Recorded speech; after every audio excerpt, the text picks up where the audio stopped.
Cette semaine dans le labo, je me suis promenée dans les salles du musée d'art contemporain et j'ai rencontré quelques artistes pour me parler de leurs œuvres au sein de l'exposition qui se tient en ce moment, qui s'appelle Moto Poétique et qui se tiendra jusqu'au 20 avril prochain. On débute avec la Moto Vélove de Benedetto Bufalino, jeune artiste lyonnais. Est-ce que tu avais un modèle pour dessiner ta super Moto Vélove ? Alors ouais, j'avais plein de photos en fait. Dans mon travail, à chaque fois que je compose, que je crée quelque chose, je me documente avec plein de photos de moto et j'essaye de voir qu'est-ce qui fait le plus stéréotype en fait de la moto.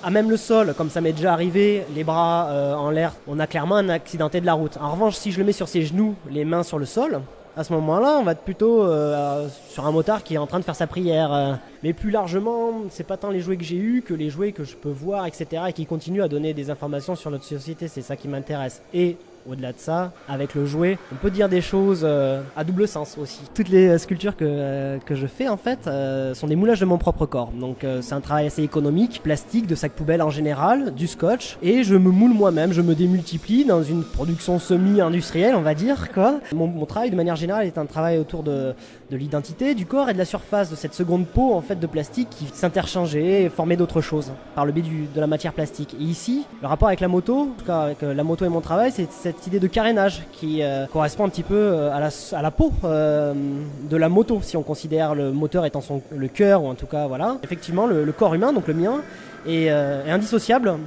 de cette seconde peau qui est le carénage en fait. Ce qui est très intéressant aussi, c'est la pauvreté des matériaux que vous utilisez. C'est que le sac plastique, le sac poubelle est à un moment donné un matériau prépondérant dans notre société de consommation et que moi du coup, en tant qu'artiste, si l'art est censé représenter notre monde, à ce moment-là c'était important pour moi et peut-être à contre-courant de ce qui peut se faire, je ne sais pas. C'était important pour moi de ramener une pratique économique, humaine. Je peux pas faire autre chose que ce que je ne suis. Donc à partir de là, oui, il est plutôt question d'un bricolage, d'un autre point de vue décalé par rapport à cet objet qu'est la moto. Et je laisse à d'autres artistes le soin de ramener la dimension sexe, grosse bécane. C'est aussi un autre regard réel et réaliste sur l'univers de la moto. Mais voilà, vous avez pu voir à travers les travaux de Bublex, etc., que le côté bricolage, notamment dans la moto, est une partie très prépondérante de ça. Tout ce qui a à voir avec le tuning aussi. Encore une fois, un travail de surface sur un carénage. Merci beaucoup. Merci à vous.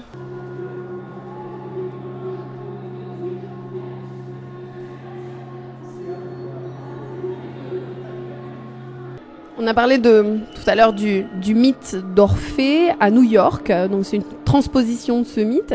Moi j'ai réellement vécu une expérience, moi je dirais pas l'enfer, déjà Orphée, il descend dans le monde souterrain, c'est le monde de Pluton. C'est une ambiance, c'est un environnement sombre, mais c'est pas forcément l'enfer. J'ai commencé à me balader, en fait en réalité je me baladais déjà avant, mais c'est toujours de nuit. J'étais aussi, on va dire, dans un autre état émotionnel à l'époque. J'ai vu des gens des fois presque comme une couleur qui passe plutôt qu'un visage. En fait, tout était transformé. C'était des âmes qui passaient et des états d'esprit qui passaient. Et pour moi, l'idée d'Orphée, c'était un peu moi parce que j'étais à la recherche d'une personne que j'ai perdue. Ce qui m'intéressait avec le film, c'était de montrer quand Orphée il traverse le pont de Brooklyn, il va vers l'île de mort.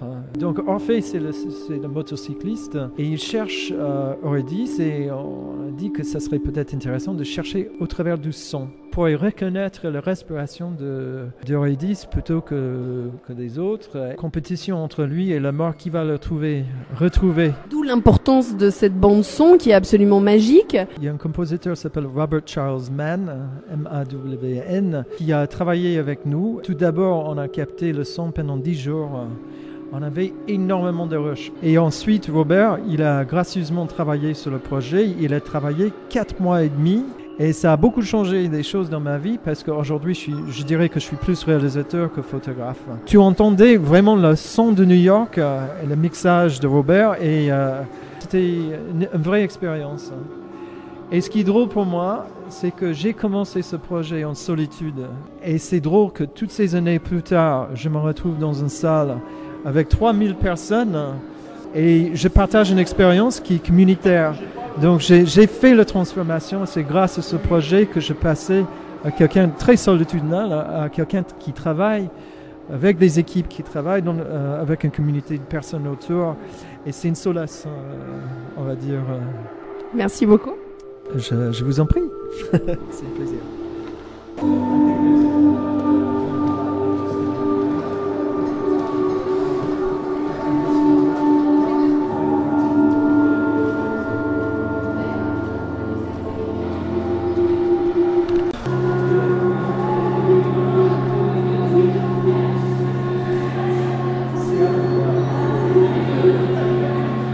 Je ne connais rien à l'univers de la moto et cette dernière me passionne peu. En revanche, je ne peux que vous conseiller cette belle exposition où les sensibilités se télescopent et se complètent. Un véritable plaisir pour tous à découvrir au MAC jusqu'au 20 avril prochain. Restez avec nous pour la suite du labo. À tout de suite.